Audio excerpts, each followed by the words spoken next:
الله الرحمن الرحيم إن الحمد لله حامدا ومصليا أما بعد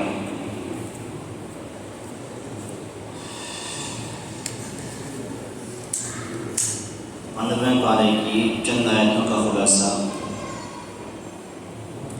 چند آیتوں کا ترجمہ آپ کے سامنے رکھنے کی کوشش کروں گا۔ رب کریم سے دعا ہے کہ اللہ صحیح بولنے کی توفیق دے۔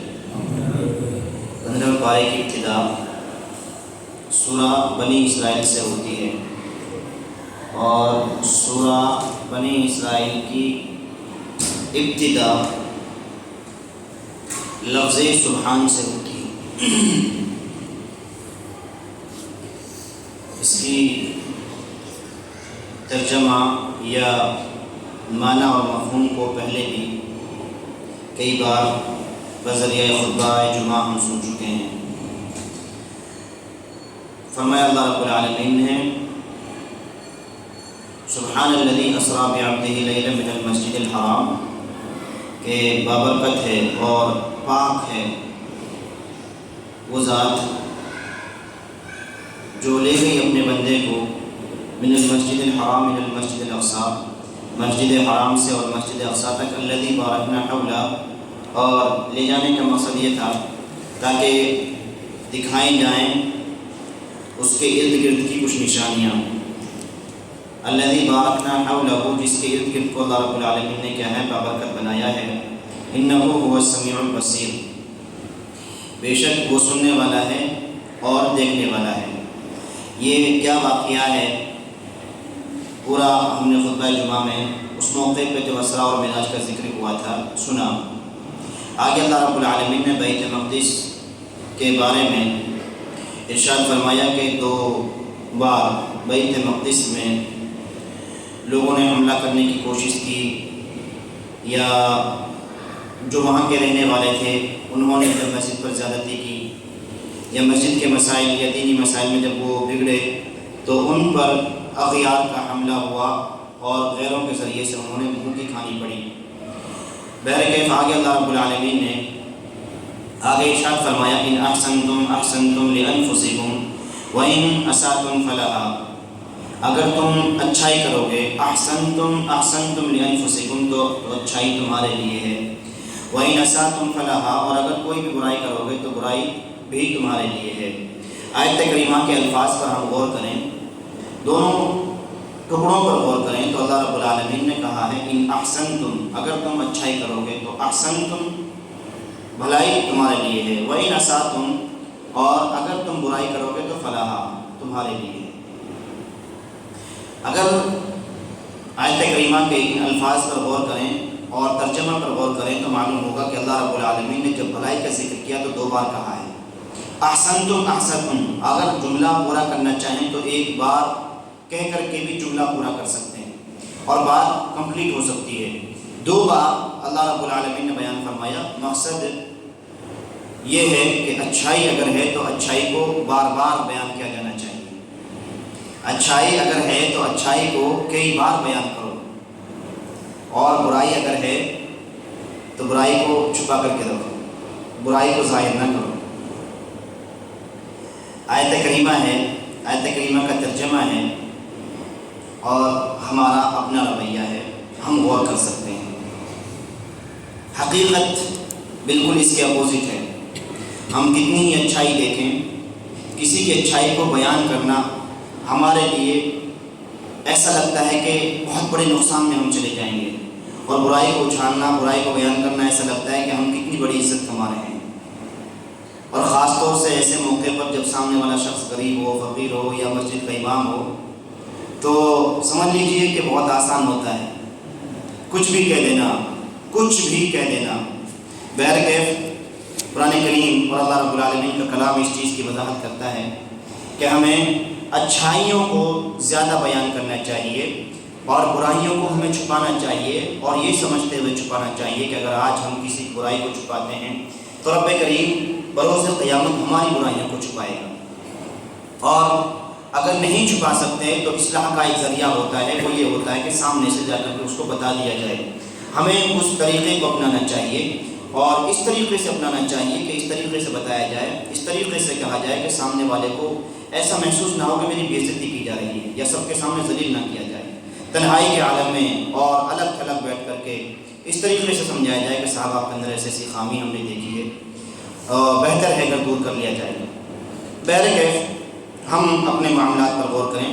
آگے اللہ رب العالمین قرآن کریم کی اس آیت کریمہ میں ان ھذا القرآن یہدی للتی ہی اقوم ویبشر المؤمنین الذین یعملون الصالحات ان لهم اجرا کبیرا، کہتا ہے اللہ رب العالمین ان ھذا القرآن، یہ قرآن کریم صرف عام لفظ نہیں کہا، قرآن، یہ قرآن جو ہم بیان کر رہے ہیں، جو آیتیں تم سن رہے ہو، جو بیان کیا جا رہا ہے، یہ قرآن التی ان ھذا القرآن یہدی للتی ہی اقوم، ہدایت دیتا ہے سیدھے راستے کی، جو بالکل سیدھا راستہ ہے، اور یبشر المؤمنین، مومنوں کے لیے بشارت دیتا ہے، ایمان والوں کے لیے بشارت دیتا ہے، الذین یعملون الصالحات، جو نیک اعمال کرتے ہیں۔ ایمان والا ہونا اور پلس میں نیک عمل کرنے والا ہونا، دونوں چیزیں ہونی چاہیے۔ اہل ایمان ہونا اور نیک اعمال سے خالی ہونا، یہ انسان کی ایک نجات کے لیے طریقے سے کافی نہیں ہے۔ پورا قرآن کریم کو جہاں سے آپ شروع کریں گے، جہاں پر ختم کریں، ابتدا سے لے کے انتہا تک جہاں کہیں اللہ رب العالمین نے جنت دینے کا ذکر کیا ہے اور شرطیں جو بتائی ہیں وہ یہی ہیں کہ آپ ایمان لے آئیے اور ایمان کے ساتھ نیک اعمال کیجیے۔ نیک اعمال اس لفظ پر ہم غور کریں اور تنہائی کے عالم میں بھی غور کریں کہ نیک اعمال ہوتے کیا ہیں، یا ہم نیک اعمال کرنے کی کتنی کوشش کرتے ہیں۔ تو محسوس ہوگا کہ ہم شاید نیکیوں کی طرف بڑھنے کی کوشش نہیں کر رہے یا نیک اعمال کی طرف بڑھنے کی ہم کوشش نہیں کر رہے۔ دونوں ہی چیزیں شرط ہیں، آپ کا یا ہمارا ایمان والا ہونا اور اسی طریقے سے نیک اعمال کا ہونا۔ فرمایا ان لہم اجرا کبیرا، ان لوگوں کے لیے ان کے رب کے پاس اجر کبیر ہے، بڑا اجر ہے، بڑا اجر ہے۔ اور فرمایا وَأَنَّ الَّذِينَ لَا يُؤْمِنُونَ بِالْآخِرَةِ أَعْتَدْنَا لَهُمْ عَذَابًا أَلِيمًا، اور وہ لوگ جو ایمان نہیں لاتے، بالآخرت أَعْتَدْنَا لَهُمْ عَذَابًا أَلِيمًا، ان کو آخرت میں ایک عذاب جس کا ہم نے وعدہ کیا وہ ہے عذاب علیم ہے، دردناک عذاب ہے۔ فرمایا وَيَدْعُو الْإِنسَانُ بِالشَّرِّ دُعَاءَهُ بِالْخَيْرِ وَكَانَ الْإِنسَانُ عَجُولًا، انسان برائی کی دعائیں مانگنا ہے، برائی کی دعائیں انسان مانگنے لگتا ہے، کہنے لگتا ہے جس طریقے سے وہ اپنے لیے اچھی دعائیں مانگتا ہے اسی طریقے سے وہ اپنے لیے برائی کی دعائیں مانگتا ہے۔ کہا اللہ رب العالمین نے وَكَانَ الْإِنسَانُ عَجُولًا، انسان بہت جلد باز ہے۔ کس طریقے سے انسان اپنے لیے برائی کی دعا مانگتا ہے؟ اسے جو چاہ رہا تھا مل رہا تھا۔ یوں کہہ لیجئے گھر کا بیٹا ایک شخص ہے، گھر والوں نے بڑی نظر کرم کی اور بہت پیار سے پالا پوسا، جو مانگا اسے وہ دیا۔ اب اسے بڑا پن ملا، بڑا ہونے لگا تو اس کی کچھ چیزیں گھر والوں کو بری لگنے لگی، تو جب اس کی خواہشیں پوری نہ ہونے لگی تو پھر ایسا لگنے لگا کہ اس زندگی سے موت بہتر ہے۔ کچھ لوگ اپنے کاروبار کے مسائل میں کمی پاتے ہیں یا گھر کے مسائل میں کچھ الٹا سیدھا پا جائیں تو پھر وہ کہتے ہیں اسی زندگی سے تو موت بہتر ہے۔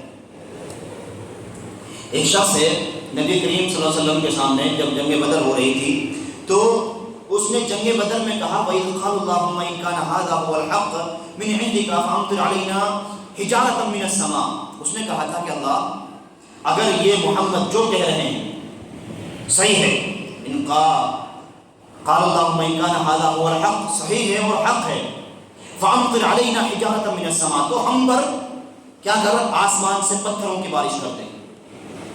دیکھیے آج ہم زیادہ سے زیادہ حق کو سن کر کے اس پر عمل کرنے کی کوشش نہ کریں یا اس کو اپنے مخالف سمجھیں یا اس کو اپنے اپوزٹ سمجھیں تو زیادہ سے زیادہ کیا کریں گے، ہم سننا بند کر دیں گے، زیادہ سے زیادہ کہنے والے کو دو چار گالی دے لیں گے۔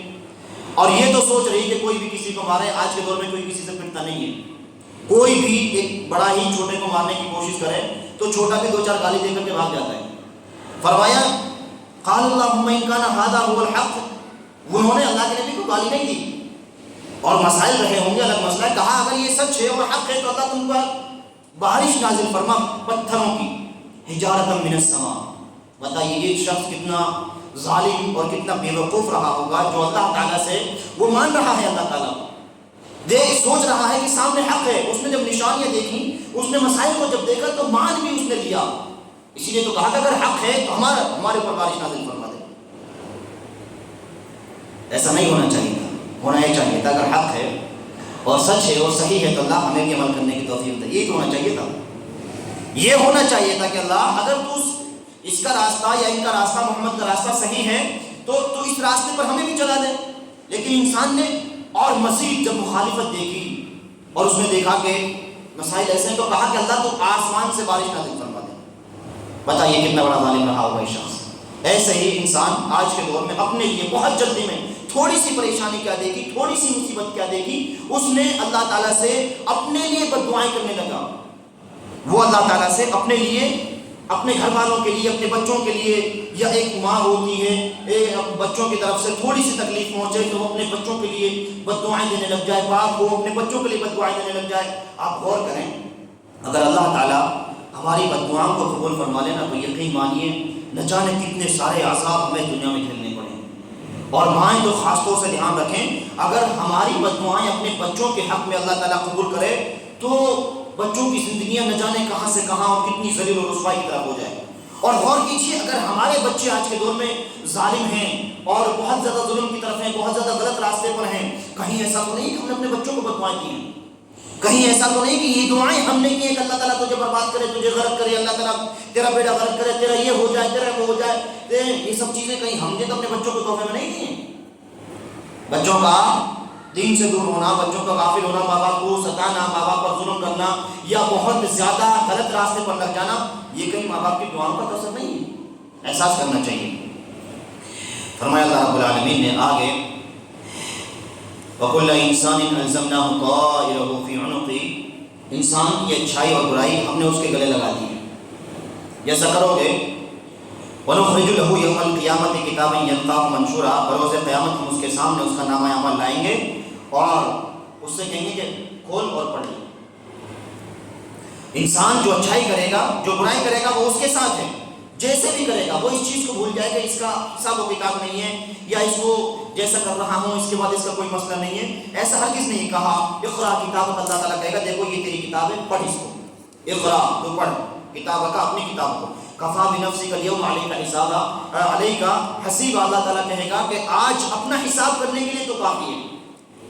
آج کے دن اپنا حساب کرنے کے لیے کہ تجھے کس کوالٹی میں، کس کیٹیگری میں، کس مقام پہ تجھے رکھا جائے، آج اپنا حساب کر لے تو اپنے لیے خود کافی ہے. جب انسان کا نامہ اعمال ہاتھ میں ملے گا، وہ اپنی کتاب کو پڑھے گا، وہ خود محسوس کرے گا. اور آگے آیت میں اللہ رب العالمین نے کہا یقولون یا ویلتنا ما لهذا الكتاب لا یغادر صغیرۃ ولا کبیرۃ الا احصاها. جب انسان کو کتاب دی جائے گی تو کہیں گے کہ اللہ یہ کیسی کتاب ہے، مالی حاضر کتاب، یہ کیسی کتاب ہے، لا یغادر صغیرہ، اس نے چھوٹا گناہ، چھوٹے سے چھوٹا گناہ نہیں چھوڑا ہے. انسان سوچے گا کہ اللہ میری زبان سے نکلائی تھا، میرا تو نیت اور نظریہ غلط بولنے کا نہیں تھا. انسان سوچے گا کہ میں نے جو زبان سے بولا ہے یہ سامنے والے کو اچھی لگ رہی تھی بات، دل میں کیا تھا سامنے والے کو تو نہیں نہ پتا ہے. اللہ تعالیٰ اسے لکھ کے رکھے گا. چھوٹا سا چھوٹا اعمال، لا یغادر صغیرہ، چھوٹی سی چھوٹی چیز ہوگی، ولا کبیرہ، اور بڑی سے بڑی چیز ہوگی حاضر ملے گی. لا یغادر صغیرۃ ولا کبیرۃ الا احصاها ووجدوا ما عملوا حاضرا، جو کچھ اس نے کیا ہوگا اس کو وہ وہاں حاضر پائے گا. اور اللہ رب العالمین کسی نفس پر ظلم نہیں کرتا ہے، کسی پر ظلم نہیں کرے گا، جو کچھ ہوگا سامنے رہے گا. فرمایا من اهتدى فانما يهتدي لنفسه، اگر کوئی سیدھا راستہ اختیار کرتا ہے، اگر کوئی سیدھے پر چلنے کی کوشش کرتا ہے اور سیدھا راستہ تلاش کرتا ہے تو وہ اس کے لیے. ومن ضل فانما يضل عليها، اور اگر کوئی گمراہ ہوتا ہے، کوئی غلط راستے پر جاتا ہے تو وہ اس کے لیے. ولا تزر وازرة وزر اخرى، ایک بڑی اور اہم بات اللہ رب العالمین نے شاید میں کہی ہے، کہا ولا تزر وازرة وزر اخرى، کوئی بھی بوجھ اٹھانے والا کسی کا بوجھ نہیں اٹھائے گا. آج ہے نا پیروں میں تکلیف ہے، بیٹے سے کہہ دو بیٹا دبا دو. آج ہے نا بچہ ہے تو پیسوں کے ضرورت وہ دے دو. آج ہے نا اگر کچھ بھی مسئلہ ہے تو اپنے پڑوسی سے، اپنوں سے کچھ سہارا، کچھ حساب کتاب لے لو. ایسا ہوتا ہے، وہاں کچھ نہیں ہے. تزر وازرة وزر اخرى، جو کچھ کیا ہوگا، اگر نیکی اور اچھائی کی ہے تو اچھائی سامنے ہوگی، اور اگر برائی کی ہوگی تو کوئی باپ، کوئی بیٹا، کوئی ماں پاس نہیں آئے گا. بلکہ اپنوں کو لوگ اپنے دیکھ کر کے کہ میرا ہے بھاگیں گے کہ کہیں مجھ سے اتنے کی نہ مانگ لیں۔ اللہ اکبر! یہ قرآن کریم ایسی ایسی باتیں بتلا رہا ہے اور ایک ایک لفظ بیان کر رہا ہے۔ کیسے انسان ہیں، کیسے ہیں ہم لوگ، ہمارے سینے کشادہ نہیں ہوتے۔ ہم سوچتے ہیں تھوڑی سی بات ہمارے خلاف سامنے والا کہہ دے تو یہ لگتا ہے کہ نہیں ہم کو ذلیل کر دیا گیا ہے، ہم چند لوگوں کے سامنے اپنی بے عزتی کو محسوس کرنے لگ جائیں۔ یہ بتائیے جب پوری دنیا سامنے ہوگی اور وہاں یہ چھوٹا سا مولوی نہیں، رب کریم کہے گا، اللہ تعالیٰ کہے گا کہ تو نے یہ گناہ کیا ہے، پوری دنیا سامنے ہوگی، کیا ہمارے پاس جواب ہوگا؟ غور کرنا چاہیے، احساس کرنا چاہیے اور اپنے ضمیروں کو جگاتے ہوئے آپ نہیں، میں آپ پر تان نہیں کر رہا ہوں، آپ اس چیز کو مت سمجھیے گا، اور انشاءاللہ تان تشنی کبھی نہیں ہوگی۔ رب کریم ان لوگوں میں ہمارا بھی شمار فرما لے جن لوگوں کو اللہ تعالیٰ قریب اور بہتر اور عزت دار سمجھتا ہے۔ دنیا کسی کو عزت نہیں دیتی، سامنے سے آپ کو بھلے ہی برا کہہ لے، ورنہ تو وہ آیت ابھی پڑھی ہے نا، وہی نساتم فلاحا، برائی کو چھپانے کے بجائے انسان برائی کو ڈبل دوسرے کے سامنے کرتا ہے۔ ایک چھوٹی سی بات تھی، اس میں نمک ڈالا، مرچ ڈالی اور بھائی صاحب اچھا والا گوشت منگا کر کے پوری سبزی بنا کر کے پیش کی، بھائی صاحب ایسا ایسا مسئلہ ہے۔ یہ انسانوں کا معاملہ ہے۔ فرمایا وَلَا تَزِرُ وَازِرَةٌ وِزْرَ أُخْرَىٰ، کوئی بھی بوجھ اٹھانے والا کسی کا بوجھ نہیں اٹھائے گا۔ آگے اللہ رب العالمین نے کہا وَقَضَىٰ رَبُّكَ أَلَّا تَعْبُدُوا إِلَّا إِيَّاهُ بِالْوَالِدَيْنِ إِحْسَانًا، کہ تمہارا رب نے اس چیز کا فیصلہ کیا ہے کہ تم اپنے رب کی عبادت کرو، اس کے ساتھ کسی کو شریک نہ کرو، وَبِالْوَالِدَيْنِ إِحْسَانًا، اور اپنے والدین کے ساتھ حسن سلوک کرو۔ إِمَّا يَبْلُغَنَّ عِندَكَ الْكِبَرَ، اس آیت کو ہم سنتے ہیں بار بار، اگر کوئی بھی دونوں میں سے کوئی ایک یا دونوں بڑھاپے میں پہنچ جائے تو فَلَا تَقُل لَهُمَا أُفٍّ، ان سے اف تک بھی نہ کہو، ان سے ٹیڑھے یا سخت رویے میں بات بھی نہ کرو۔ لہٰذا ہم سب اولاد ہیں، ہمارے والدین زندہ ہوں گے، اللہ رب العالمین سلامت رکھے، ان کو خوش رکھے، ان کو بڑھاپے میں سکون اور اطمینان دے۔ لہٰذا اگر ہمارے والدین ہیں تو عزیز اپنے والدین کو خوش رکھ لیجیے، ان کی خدمت کر لیجیے، اور جو لوگ جن کے چلے گئے ہیں وہ اللہ رب العالمین سے دعا کر لیجیے کہ اللہ تعالیٰ تمہارے والدین کی مغفرت فرما دے، کیونکہ رمضان کا مہینہ ہے، بیچارے وہ بھی گناہ گار رہے ہوں گے، لیکن ہمیں اس لائق انہوں نے بنایا ہے کہ آج کے دن ہم مسجد میں بیٹھ کر کے نماز پڑھ رہے ہیں، نماز ادا کر رہے ہیں، درس قرآن سن رہے ہیں۔ یہ توفیق ہر کسی کو نہیں ہوتی ہے، سماج بہت بڑا ہے، ان مسلوں پہ بیٹھ کر کے، ان محرابوں پہ کھڑے ہو کر کے آج کے دور میں قرآن و حدیث کا بیان ہونا بہت آسان چیز نہیں ہے۔ لوگ قوالیوں کے پیچھے لگے ہوئے ہیں، لوگ کہانیوں کے پیچھے لگے ہوئے ہیں، اور حقیقت یہ کہ لوگ سننا کی کہانی چاہتے ہیں، وہ سننا بھی نہیں چاہتے لوگ آج کل۔ ہم سن رہے ہیں، ہم کہہ رہے ہیں، یہ ہمارے والدین کا ایک بڑا عظیم تحفہ ہے، ہمیں اتنا نیک بنا کر کے گئے ہیں کہ ہم قرآن کو سنیں، حدیث کو سنیں اور پھر اپنی زندگیوں کو ان کے طریقے سے ڈھالیں۔ لہٰذا جن کے والدین چلے گئے ہیں اپنے والدین کے لیے دعا کیجیے کہ اللہ ان کی قبروں کو نور سے بھر دے اور ان کو جنت الفردوس میں جگہ دے دے۔ والدین عظیم نعمت ہوتی ہیں، بہت بڑی نعمت ہوتی ہیں۔ آگے ایک آیت کریمہ اللہ رب العالمین نے کہا قل لعبادی یقولوا التی ہی احسن ان الشیطان ینزغ بینہم ان الشیطان کان للانسان عدوا مبینا۔ اے نبی صلی اللہ علیہ وسلم، آپ میرے بندوں سے کہہ دیجئے للتی ہی احسن، کہ اچھی بات کہا کریں، پیاری بات کہہ کریں۔ ایک لفظ ہوتا ہے حسن، اچھائی کے لیے آتا ہے، اچھائی کی بہترین اور بڑی کوالٹی احسن ہوتا ہے، سب سے اچھی بات کہیں، پیاری بات کہیں، اور ایسی بات کہیں جو لوگوں کے دلوں میں محبت پیدا کریں۔ قل لعبادی یقولوا التی ہی احسن، میرے بندوں سے کہہ دیجئے کہ وہ اچھی بات کہیں۔ ان الشیطان ینزغ بینہم، اگر ایسا نہیں کریں گے تو شیطان ان کی باتوں میں ان کے خلاف لوگوں کو ورغلا دے گا۔ ایسا ہوتا ہے چھوٹی سی بات انسان کہتا ہے اور اس کی بات کا زہر بڑا چلا جاتا ہے۔ یہ شیطانی کام ہوتا ہے، انسان کو ورغلانا اور اس کی زبان سے غلط باتیں کہلوانا، اور پھر کہنے کے بعد سامنے والے کے ذہن میں ایک غلط تاثرات ڈال دینا اور اس کے خلاف بھڑکا دینا۔ فرمایا ان الشیطان کان للانسان عدوا مبینا، شیطان جو ہے انسان کا کھلا ہوا دشمن ہے۔ لہٰذا ہمیں اپنے ہر عمل سے، ہر فعل سے، ہر کام سے اس بات کا ثبوت دینا چاہیے کہ ہم شیطان کے پیروکار نہیں، ہم رب کریم کے پیروکار ہیں، ہم رب کے فرمانبردار اور اس کے تابعدار ہیں۔ ہمیں ہر عمل، ہر کام اور اپنی زبان سے نکلنے والا ہر لفظ اس طریقے سے نکالنا چاہیے جیسے رب ہمیں حکم دیتا ہے، نہ کہ ہمیں لڑائیاں اور جھگڑے اور فساد کی باتیں اور ایک دوسرے کے دلوں کو توڑنے والی باتیں، ایک دوسرے کے لیے نفرتیں گھولنے والی باتیں، یہ تمام چیزیں ہمیں نہیں اپنی زبان سے ادا کرنی چاہیے۔ یاد رکھیے ہماری زبان سے غلط نکلے گا، شیطان اس میں جو ہے نا اور چیزیں ملوا دے گا اور اس کو بھڑکا دے گا اور کہے گا اللہ رب العالمین شیطان تمہارا کھلا ہوا دشمن ہے، تم کیوں شیطان کی پیروی کرتے ہو؟ ارے اللہ رب العالمین قرآن کریم چاہتا ہے ہمارا سماج صاف ستھرا رہے، ہم جس سماج میں رہ رہے ہیں مل جل کر کے رہیں، اچھے طریقے سے رہیں، ہم کیوں شیطان کی پیروی کریں؟ لہٰذا آج کے درس سے کئی ساری باتیں معلوم ہوتی ہیں، آگے سورہ کہف بھی ہے، بات آگے چلی جائے گی، بہرکیف وقت اس چیز کی اجازت نہیں دیتا ہے۔ ہم اللہ رب العالمین سے دعا کرتے ہیں کہ مولا کریم ہم نے جو چیزیں سنی ہیں اللہ تو ان پر عمل کرنے کی توفیق نصیب فرما دے۔ اللہ قرآن کریم کی آیت کو ہماری زندگیوں میں ڈھال دے۔ مولا کریم رمضان کا مہینہ چل رہا ہے، ہم تیری عبادت کر رہے ہیں، مولا کریم تو ہماری عبادتوں میں اخلاص پیدا فرما دے۔ اللہ تو ہماری نمازوں کو، ہمارے نیک اعمال کو قبول فرما لے۔ آمین۔ وآخر دعوانا ان الحمد للہ رب العالمین۔ السلام علیکم ورحمۃ اللہ۔